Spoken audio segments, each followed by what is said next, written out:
Chapitre 195, Paysage du monde des démons, 2. Ouah. Un exilé? Quoi, comment est-il entré?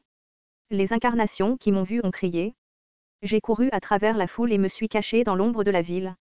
En raison de la pénalité d'exil, des morceaux de l'histoire sont tombés de mon corps comme du sang.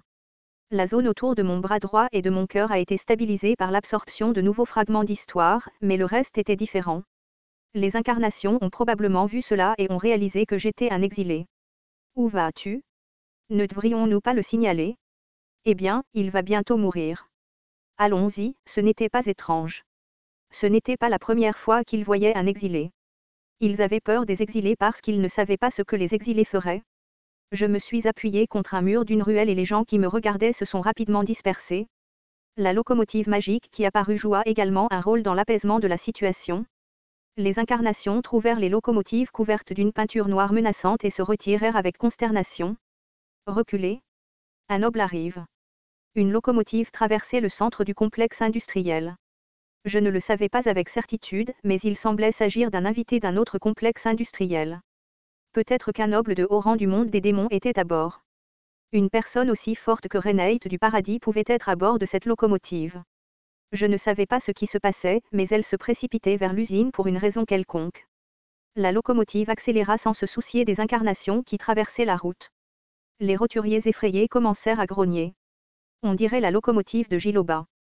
N'a-t-on pas souvent vu ça? Comment le saurais-je? C'est l'œuvre de la racaille noble. Nous devons savoir cette fois.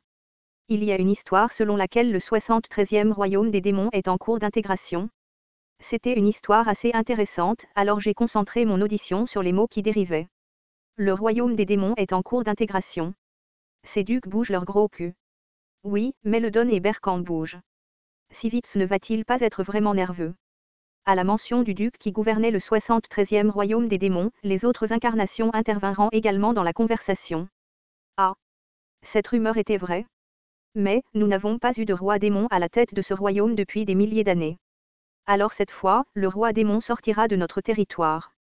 Les questions se sont multipliées et l'incarnation qui l'a soulevé en premier a parlé d'une manière embarrassée. Je n'en suis pas sûr. La rumeur dit qu'un message d'un oracle passe parmi les rois démons. L'émergence d'un nouveau roi démon.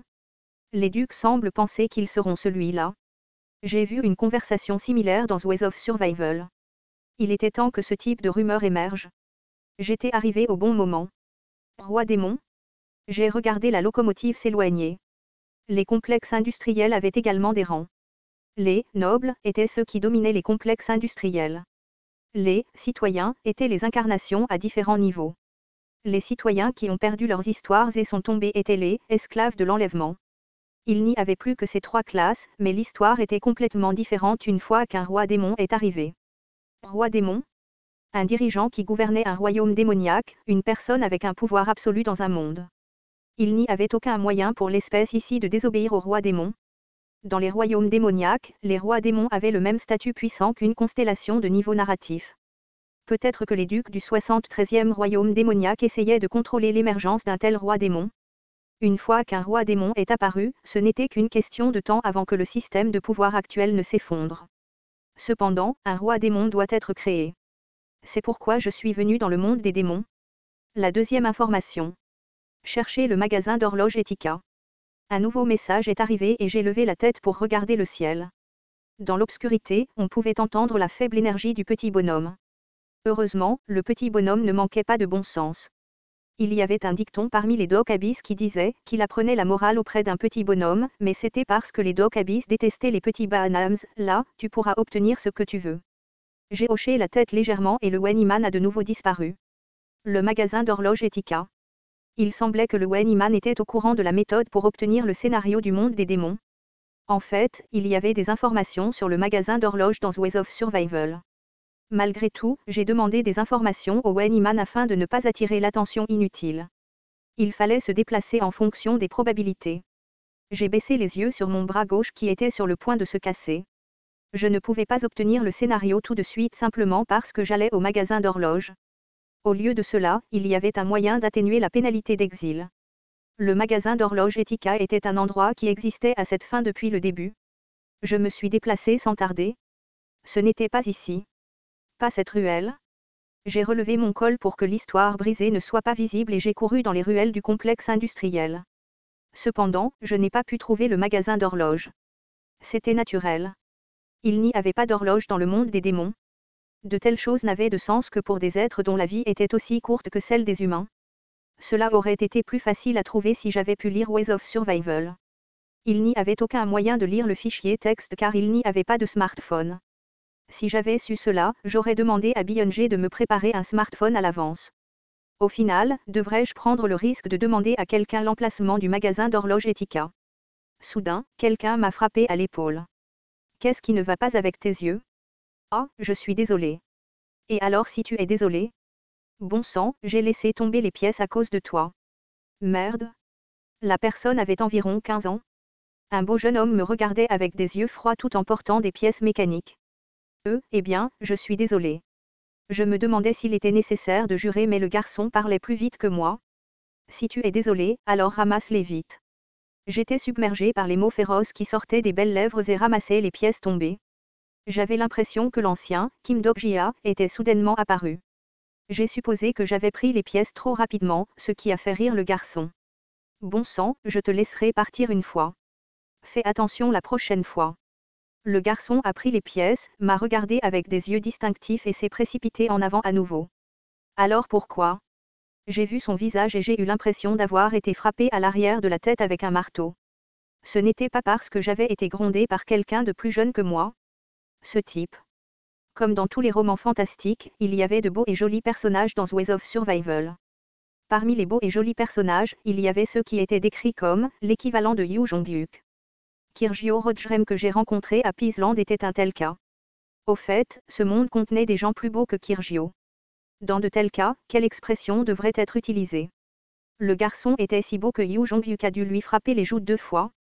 De plus, cette description n'était attachée qu'à 3 personnes dans Ways of Survival. Je t'ai trouvé. Astérisque astérisque astérisque il y avait une immense route et toute l'étagère du magasin était cassée. Bon sang, c'était déjà la 3e fois. C'était aussi une étagère avec du travail dessus. Eileen, l'horloger d'Etika, réprima une malédiction et demanda avec un sourire calme. Que fais-tu? Que fais-je? Ne devrais-tu pas déjà le savoir après l'avoir vécu 3 fois? Non, c'est ce que je veux dire. Que veux-tu d'un propriétaire de magasin d'horlogerie? Eileen était nerveuse alors qu'elle affrontait les 2 démons devant elle. Le démon Baron Melen. Le démon ARL Siloke. Les 2 démons étaient des nobles célèbres du complexe industriel de Sivitz. L'un des démons rit en tendant des bras allongés. Keuk. Eileen gémit lorsqu'elle fut frappée à la mâchoire. Le comte démon Siloke rit en examinant attentivement la blessure laissée sur la peau blanche d'Eileen. Tu n'es certainement pas un horloger ordinaire. Cependant, tu n'es pas assez grand pour que le duc vienne te rendre visite 3 fois. Ce ne sont pas 3 humbles visites dans une chaumière. Sais-tu ce qu'est un dragon couché? TL, célèbre épisode de Romance of the Three Kingdoms où Liu Bei a recruté Zhuge Liang en lui rendant visite 3 fois. Je ne savais pas qui c'était, mais ne l'ai-je pas fait pour toi la dernière fois? Cette fois, je ne peux pas t'aider. L'air à l'intérieur du magasin d'horloges commença à geler. C'était le pouvoir d'un noble démon. Eileen trembla tandis que son visage pâlissait de peur. Qu'est-ce que c'est, Eileen? Est-ce un prêt personnel? Quelqu'un se tenait devant le magasin d'horloges. Siloke vit le jeune homme debout à la porte et fronça les sourcils. Tu es le type grossier du magasin d'horloges. Veux-tu être exécuté? Je m'occuperai de lui. Le baron démon Melen attrapa le cou du garçon et le souleva. Le beau garçon baissa les yeux sur Melen, qui lui dit. Je le sens à chaque fois que je viens, mais tu es vraiment jolie. Je le sens à chaque fois que je te vois, mais tu es vraiment dégoûtant. La main gauche de Melen frappa le ventre du garçon. Il y eut le bruit de quelque chose qui éclatait, mais les yeux du garçon ne changèrent pas du tout. Melen regarda dans ses yeux et rit. C'est suffisant pour devenir la concubine du duc. Quel est le salaire horaire? Si ce n'est pas suffisant, je n'irai pas. Une fois de plus, il y eut le bruit d'un coup. L'expression d'Eileen se durcit alors qu'elle regardait la bouche ensanglantée du garçon. Prenons-le en otage. Puis le démon retira ses mains comme s'il plaisantait. Heureux, qui ferait une chose pareille? Nous sommes des gentlemen. Le jeune homme tomba au sol et gémit. Donc l'offre sera rejetée. Puis-je le dire au duc? Oui. Je suis désolé mais... Étonnamment, l'atmosphère s'est apaisée et Eileen a soupiré profondément. Elle n'avait pas voulu faire cette tâche. Si elle acceptait le travail, elle sacrifierait des milliers de citoyens. Puis si Loki hocha la tête comme s'il comprenait. Alors je recevrai les impôts que vous avez en retard. Le duc m'a demandé de faire ça. Des impôts? Jusqu'à présent, j'étais exonéré d'impôts. Jusqu'à présent, c'était le cas, mais plus maintenant. Comme prévu, elle ne pouvait pas simplement s'en aller. Éline se mordit la lèvre jusqu'à ce qu'elle se fissure en demandant. Combien? 50 000 pièces. 50 000 pièces. C'était une énorme somme pour Éline. Cela pourrait être différent dans d'autres scénarios, mais les pièces étaient l'une des devises les plus précieuses du complexe industriel de Sivitz. Il n'y a presque pas de constellation ici. Une telle somme d'argent. Je prendrai ce petit garçon si tu ne paies pas. S'il devient concubin, tu pourras obtenir 50 000 pièces. Le garçon menacé n'était pas inquiet et siffla sous la menace. Waouh! 50 000 pièces. Éline, ne paie pas l'impôt et prends l'argent. Je vais bientôt faire crier cette bouche effrontée. Vraiment? Merde, j'ai hâte d'y être. Malgré les paroles du jeune garçon, l'expression d'Éline était remplie de désespoir. Elle avait une longue relation avec ce garçon et savait que peu importe ses mots grossissent en surface, au fond de lui, il pensait différemment. Un ultimatum sortit de la bouche du comte Démon. Éline Makerfield accepte la proposition du duc. Pour référence, c'est la dernière offre. Éline était la présidente des citoyens. Elle a pu arriver à ce poste grâce à son cœur fort. Éline hésita avant d'ouvrir la bouche. Je hochai. Puis quelqu'un entra dans le magasin d'horloges. Astérisque astérisque astérisque, quoi? La première chose qui m'a accueilli n'était pas le propriétaire du magasin d'horloges. J'ai vu les nobles démons qui étaient mal à l'aise avec les visiteurs non invités. J'avais à peu près entendu la situation à l'extérieur et je savais ce qui se passait. Le beau jeune homme était allongé sur le sol avec les yeux pleins de haine. J'ai répondu en regardant attentivement le beau garçon au lieu des démons. Un client? Ma réponse fut polie mais les expressions des démons devinrent féroces. Est-ce un citoyen? Je ne sais pas d'où tu viens mais pars. Nous collectons les impôts maintenant. Les impôts, gagner beaucoup d'argent et payer des impôts plus élevés. Pourquoi gagne-t-il soudainement moins d'argent et paie-t-il des impôts plus élevés? Quoi? Je passai devant les nobles démons et m'approchai du commerçant. Et? Attends. Les nobles démons déconcertés tendirent les bras pour m'attraper mais ils ne m'atteignirent pas. Les nobles démons firent des expressions de surprise alors que je les repoussai légèrement. Au lieu de m'occuper d'eux, je jetai un coup d'œil aux horloges sur l'étagère cassée. J'en ai pris un avec précaution. Il y a beaucoup de bonnes choses. Éline a semblé sentir quelque chose et s'est approchée de moi. Il y a toujours de bonnes choses. Un bon propriétaire apparaît rarement. Je n'ai pas pu m'empêcher de sourire. C'était vraiment le ton de Ways of Survival. L'ingénieur magique de la planète Lindbergh, Éline Makerfield. J'ai jeté un coup d'œil à Éline nerveuse. En elle, l'aiguille doit faire tic-tac. Le client suspect qui est soudainement apparu serait-il la corde de l'espoir ou la personne qui l'a fait tomber en enfer? J'ai décidé de soulager certaines de ces inquiétudes. J'aimerais commander quelque chose de spécial. Pouvez-vous m'en faire un? Les yeux d'Éline se sont agrandis à mes mots. Il n'y avait qu'un seul type de client qui viendrait ici pour une chose spéciale. Éline a vu les nobles démons et a demandé prudemment. Quel est le montant de la commission? Je lui ai souri avant de fixer les nobles démons qui me fixaient. 50 000 pièces. TL, tortue arc-en-ciel.